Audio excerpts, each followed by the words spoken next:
T Os بنائی اس لیے جاتی ہیں کہ وہ بزنس کمیونٹی کے مسئلے حل کریں، وہ اس لیے نہیں بنائی جاتی کہ لوگ آئیں اور تختی پہ اپنا نام لکھوائیں۔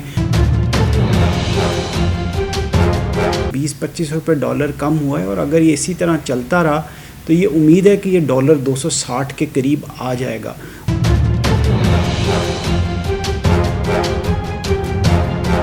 تو یہ جو پیٹرول کی قیمتیں کم ہوئی ہیں اور اگلے 15 دن کے بعد امید ہے کہ یہ مزید کم ہوں گی اور آپ کو 15 دن کے بعد چیزوں کی جو قیمتوں میں کمی ہے وہ نظر آنی شروع ہو جائے گی۔ جی السلام علیکم ناظرین، اس وقت موجود ہیں اسلام آباد چیمبر آف کامرس میں، اور اسلام آباد چیمبر آف کامرس کے جو پریزیڈنٹ ہیں ایس این زفتاوری ہمارے سے موجود ہیں۔ ماشاءاللہ سے ان کو بھی 2 سال کے یہ پریزیڈنٹ بنے ہیں اور اسلام آباد کو بھی یہ اعزاز حاصل ہوگا کہ اسلام آباد میں یہ پہلے پریزیڈنٹ ہوں گے جو کہ 2 سال کے ٹینور میں کام کریں گے۔ آئیے ان سے جانتے ہیں کہ 2 سال زیادہ بہتر ہے یا 1 سال میں ہم زیادہ اچھا کام کر سکتے ہیں۔ السلام علیکم سر، کیسے ہیں آپ؟ جی اللہ کا شکر۔ کیسے؟ تو سر یہ ماشاءاللہ آپ کو بھی اعزاز ہوا کہ آپ بھی پہلے پریزیڈنٹ ہیں اسلام آباد چیمبر آف کامرس کے جس کو 2 سال کا ٹینور حاصل ہوا، تو سر یہ 2 سال زیادہ بہتر ہے؟ دیکھیں میں یہ سمجھتا ہوں کہ میری ذاتی رائے یہ ہے کہ یہ جو ٹینیور ہے یہ ویسے تو پہلے 1 سال کا تھا اور پچھلے 5-6 سال سے اس چیز پہ کوشش ہو رہی تھی کہ جو ٹی اوز کے ٹینیور ہے آفس بیررز کا یہ 2 سال ہونا چاہیے۔ اور دیکھیں ٹی اوز بنائی اس لیے جاتی ہیں کہ وہ بزنس کمیونٹی کے مسئلے حل کریں، وہ اس لیے نہیں بنائی جاتی کہ لوگ آئیں اور تختی پہ اپنا نام لکھوائیں اور ٹینیور پورا کیا اور چلے گئے۔ میں سمجھتا ہوں کہ 1 سال میں اگر کوئی بندہ کوئی بھی اپنی پالیسی لے کے آتا ہے وہ امپلیمنٹ نہیں کر پاتا اور ڈیلیور نہیں کر پاتا، تو یہ بہت اچھی بات ہے اور بہت خوش آئند بات ہے، گڈ سائن ہے کہ یہ جو ٹی اوز کا جو آفس بیررز کا ٹینیور ہے اس کو 2 سال کر دیا گیا۔ اور میں سمجھتا ہوں کہ اس سے جتنے بھی ٹی اوز ہیں پاکستان کے ڈفرینٹ چیمبرز ہیں ان کے جو پریزیڈنٹس ہیں وہ بہتر طریقے سے پرفارم کر سکیں گے اور پاکستان کی اکانومی میں ایک پروڈکٹیو رول اپنا پلے کر سکیں گے، اچھی نیگوسیشنز کر سکیں گے گورنمنٹ کے ساتھ اور اپنے بزنس کمیونٹی کے مسائل ریلیونٹ فورمز پہ لے جا کے حل کر سکیں گے۔ تو یہ بہت اچھا سٹیپ ہے رائٹ ڈائریکشن میں اور ہم اس کو اپریشیٹ کرتے ہیں۔ سر یہ گزارش تھی کہ جیسے ہمیں لاہور چیمبر کو دیکھتے ہیں تو لاہور چیمبر نے بڑی فیسلٹیٹ کیا ہوا اپنے لوگوں کو، اپنے ممبرس کے لیے، ڈرائیونگ سیس بھی بن رہا ہے، پاسپورٹ بھی بن رہا ہے اور بڑی سہولیات ہیں، ٹیکس کاؤنٹر بھی موجود ہے، تو کیا اسلام آباد چیمبر آف کامرس میں بھی اس طرح کی فیسلٹیز ہیں؟ جی سر، ہمارے یہاں اس طرح کی کافی ساری فیسلٹیز ہیں۔ ہمارے پاس ایف ٹی او کا کاؤنٹر ہے، اس کے بعد اسلام آباد پولیس کا، آئی سی ٹی ایڈمنسٹریشن کا، اور ابھی ہم کوشش کر رہے ہیں، ہمارے پاس آئی ایس کو کا بھی آفس ہے، اور ابھی ہم کوشش کر رہے ہیں کہ نادرا کا جو ہے اس کے لیے ہم کوشش کر رہے ہیں کہ اس سال ہم یہاں پہ نادرا کا فیسیلیٹیشن سینٹر اوپن کر لیں۔ سر جیسے ابھی شنید ہے کہ اسٹیبلشمنٹ کے کچھ لوگوں کی اسلام آباد لاہور کے لوگوں سے ملاقات ہوئی، بزنس کمیونٹی کے، اور کچھ لوگوں کی کراچی کے لوگوں سے ملاقات، تو اسلام آباد کے لوگوں سے ملاقات ہوئی، ان کے ساتھ مشاورت نہیں کی گئی؟ نہیں سر، اسلام آباد کے لوگوں سے بھی مشاورت کی جاتی ہے اور انہیں آن بورڈ لیا جاتا ہے۔ جس طرح سے یہ ایس آئی ایف سی بنی ہے تو یہ سب کی آل پاکستان سب لوگوں کی مشاورت سے بنی ہے اور بڑا اچھا انیشیٹو ہے، اور اس کے لیے میں سمجھتا ہوں کہ اس کو اب میڈیا کے اوپر بھی ہائی لائٹ کرنا چاہیے کہ اس کی امپورٹنس اور اس کا کیا فائدہ ہے اوورسیز انویسٹرز کے لیے اور لوکل انویسٹرز کے لیے، اور مشاورت کے عمل میں سب کو شامل کیا جاتا ہے جو ریلیونٹ سٹیک ہولڈرز ہوتے ہیں۔ تو سر یہ جو منی چینجز کو بند کیا جا رہا ہے یہ اس سے بہتری کی طرف جائیں گے ہم لوگ، ڈالر سٹیبل ہوگا؟ دیکھیں ہماری جس طرح سے آپ نے بات کی، اس سے پہلے ہماری کچھ حلقوں سے بات ہوئی تھی اور وہ ان کو تشویش تھی اس بات کے اوپر کہ ہماری جو ڈالر کی اسمگلنگ ہے یہاں سے افغانستان اس کے اوپر، تو اس کے سلسلے میں میرے خیال سے یہ کریک ڈاؤن ہو رہا ہے کہ یہ حوالہ ہنڈی کا کام نہ کیا جائے، ڈالر جو ہمارا اللیگل طریقے سے افغانستان جا رہا ہے تو اس کا اپنے پچھلے کچھ عرصے میں رزلٹ دیکھا ہے کہ 20-25 روپے ڈالر کم ہوا ہے، اور اگر یہ اسی طرح چلتا رہا تو یہ امید ہے کہ یہ ڈالر 260 کے قریب آ جائے گا، اور اگر ڈالر 260 پہ آ جائے گا تو دیکھیں ایک عام آدمی کی زندگی پہ کیا فرق پڑے گا، پیٹرول سستا ہو جائے گا، کھانے پینے کی چیزیں سستی ہوں گی، مہنگائی سستی ہوگی، تو اس کا کسی چیز پہ کیا ایفیکٹ پڑتا ہے ہمیں یہ نہیں سوچنا چاہیے، ہمیں یہ سوچنا چاہیے کہ عام آدمی کی زندگی پہ کیا فرق پڑے گا۔ اگر عام آدمی کی زندگی پہ ایک مثبت اثر پڑے گا تو اس کے لیے آپ کو کوئی بھی سٹیپ اٹھانا پڑے تو آپ کو اٹھا لینا چاہیے۔ سر یہاں پہ آپ نے بڑی خوبصورت بات کی، یہاں پہ سر سب سے بڑا مسئلہ یہ ہے کہ جب پیٹرول بڑھتا ہے تو سب چیزیں بڑھ جاتی ہیں، جب پیٹرول کم ہوتا ہے، جیسے ابھی گورنمنٹ نے 8 روپے کم کیے پیٹرول پہ، تو سر کون سی چیز کی پرائس کم ہوئی بتائیں؟ دیکھیں یہ نا ٹرکل ڈاؤن ایفیکٹ ہوتا ہے. جب چینی کی قیمت کم ہوئی, چینی کی قیمت جب ہائیسٹ پہ تھی, اس میں یہ تھا کہ لوگوں نے پہلے سے چینی خرید کے رکھی ہوئی تھی, تو اس کے اوپر کچھ ٹائم لگتا ہے, 2 ہفتے لگتے ہیں,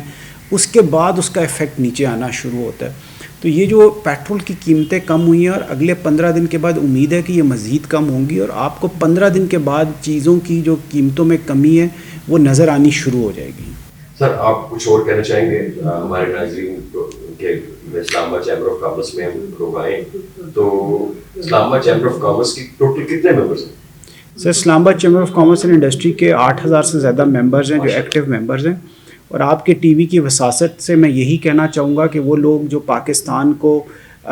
ڈی اسٹیبلائز کرنا چاہتے ہیں اور پاکستان کے بارے میں ایک نیگیٹو پروپیگنڈا کرتے ہیں کہ پاکستان کے حالات, پاکستان کبھی بھی ڈیفالٹ کر سکتا ہے, اس طرح کی باتوں پہ آپ دھیان نہ دیں اور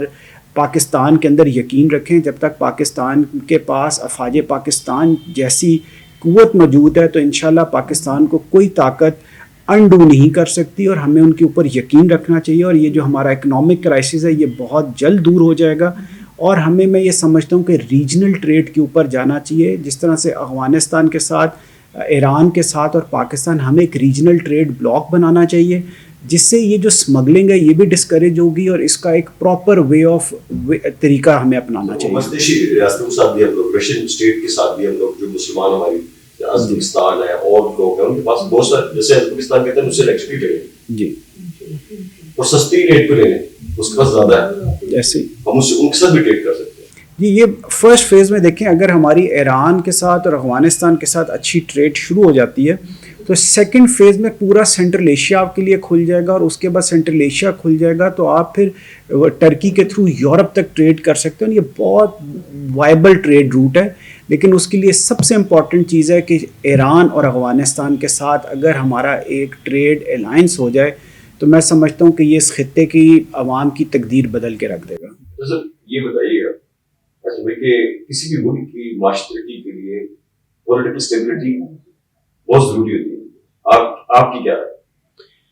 سر میری رائے یہی ہے کہ پولیٹیکل سٹیبلٹی ضروری ہوتی ہے, اور میں تو اب یہ چاہتا ہوں کہ پاکستان میں جو بھی آرمی چیف آئیں وہ بھی 10 سال کے لیے ہوں, جو وزیر اعظم آئیں وہ بھی 10 سال کے لیے ہوں, اور جو چیف جسٹس آئیں وہ بھی 10 سال کے لیے ہوں. یہ میری ذاتی رائے ضرور ہے, لیکن اسی طریقے سے پاکستان ایک رائٹ ڈائریکشن کے اوپر ڈل سکتا ہے جب یہ 3 پلر آف دا اسٹیٹ ایک ساتھ مل کر لانگ ٹرم بیٹھ کے پالیسیز بنائیں گے تو ملک کی ترقی کے لیے تو ہی پاکستان صحیح ڈائریکشن میں آگے جائے گا. حال میں ہماری جو سب سے بڑی اچیومنٹ تھی کہ آپ لاہور سے آئے ہیں, لاہور میں ایک ایکسپو سینٹر موجود ہے, اسلام آباد میں کوئی ایکسپو سینٹر نہیں ہے, اور اسلام آباد چیمبر نے last year Gulberg housing society سے 112 کنال زمین لی ہے جس پہ ہم انٹرنیشنل اسٹینڈرڈ کا اسلام آباد ایکسپو سینٹر تعمیر کریں گے. یہ میرے ٹینیور کی ایک بہت بڑی کامیابی تھی. اس کے بعد ہم نے ایک فرسٹ انٹرنیشنل ٹورزم سمٹ کی سکردو میں, اور اس میں ہم 25 ڈپلومیٹس یہاں سے لے کے گئے, اور ہم نے یہ آواز اٹھائی کہ سکردو کے ایئرپورٹ کو انٹرنیشنل فلائٹس کے لیے آپریٹیو کیا جائے, اور اس کے بعد سکردو کا جو ایئرپورٹ ہے وہ انٹرنیشنل فلائٹ وہاں پہ آپریٹ کی, اور ہم نے وہاں پہ جتنے ایشوز تھے ٹورزم سے ریلیٹڈ وہ relevant authorities, G B government اور ہماری جو افواج پاکستان ہیں ان کے ساتھ ڈسکس کیے کہ ہم ٹورزم سے شارٹ ٹرم میں بہت زیادہ زر مبادلہ کما سکتے ہیں. تو یہ 2 ایسے ایونٹس ہیں جو بہت میں سمجھتا ہوں کہ اچھے تھے. اس کے علاوہ ہم نے چیمبر میں بہت سارے فیسیلیٹیشن سینٹرز کھولے, بہت ساری مارکیٹوں میں ڈیولپمنٹ ورکس کا کام سٹارٹ کرایا, اور بہت سارے لوگوں کو جو امپورٹ ایکسپورٹ اور ایل سیز کے مسائل تھے وہ بھی ہم نے حل کیے. اور دوسرا یہ کہ ہمارے چیمبر کے وہ لوگ جو کافی عرصے سے ڈسکریج تھے ان کو ہم نے چیمبر کے پلیٹ فارم سے ریکگنائز کیا اور ان کو ایوارڈز دیے اور ان کو واپس اسلام آباد چیمبر کے ساتھ جوڑا. یہ میری بہت بڑی اچیومنٹ ہے. سر آپ کی اچیومنٹ بہت اچھی ہیں, سارے سب لوگ آپ کی تعریف کرتے ہیں, لیکن جو الیکٹرسٹی کی بڑھتی ہوئی پرائز ہے اس کا کیا کریں گے؟ وہ جو نیپٹا نے پھر سے پیسے بڑھاتے ہیں.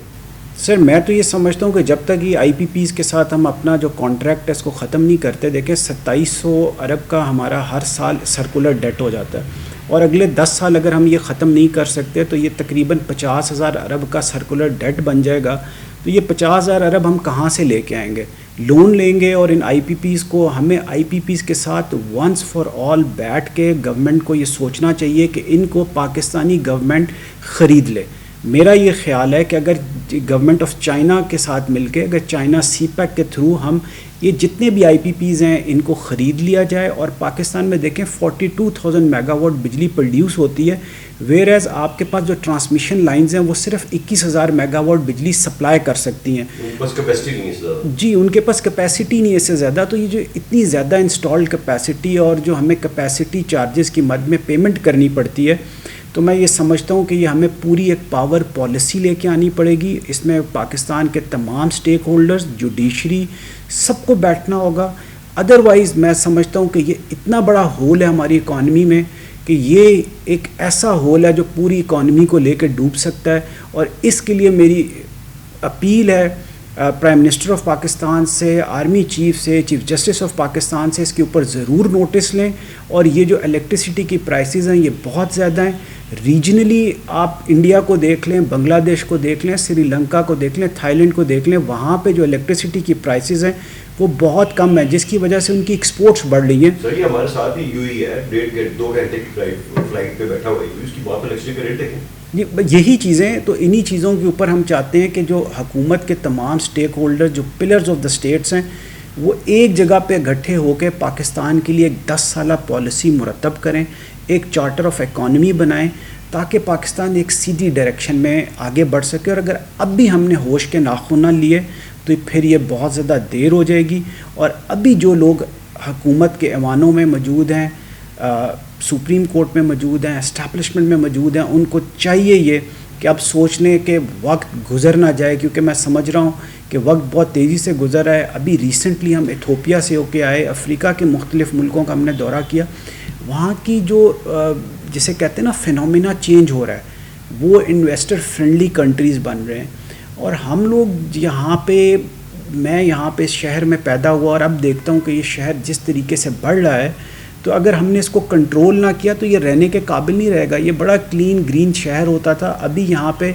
جو اربنائزیشن ہو رہی ہے, دیہات سے لوگ اٹھ کے یہاں آ کے آباد ہو رہے ہیں, ہمیں ضرورت اس چیز کی ہے کہ ہم اپنے دیہات میں, گاؤں میں وہ سب فیسلٹیز پرووائڈ کریں کہ وہ لوگ وہیں پہ رہیں اور ان کو وہیں پہ روزگار مہیا کریں. جی ناظرین, ابھی ہم نے اسلام آباد چیمبر آف کامرس کے پریزیڈنٹ احسن بختیاری صاحب سے بات کی اور ان کی باتیں بڑی خوش آئند ہیں اور ان سے مل کے بڑا اچھا لگا. اور ان کے پاس جو انہوں نے سجیشنس دی ہیں وہ بڑی زبردست ہے. ہماری ارباب اختیار اقتدار سے یہ ریکویسٹ ہے کہ اس پر ہم عمل پیرا ہو کے ملک کو خوشحالی کی طرف لے کے چلیں. دیکھتے رہیے ہر جگہ ہر وقت نظام ٹی وی, اور اجازت دیجیے اپنے ہوسٹ ڈاکٹر ارشد کو. گھر وہی مضبوط ہوتے ہیں جہاں رشتے مضبوط ہوں. آپ ذرا رشتوں کو مضبوط کیجئے. گھر کی دیواروں اور چھتوں کو تو ہم مضبوط بنا ہی دیں گے. ماڈل اسٹیل, آؤ ایک مضبوط گھر بناتے ہیں.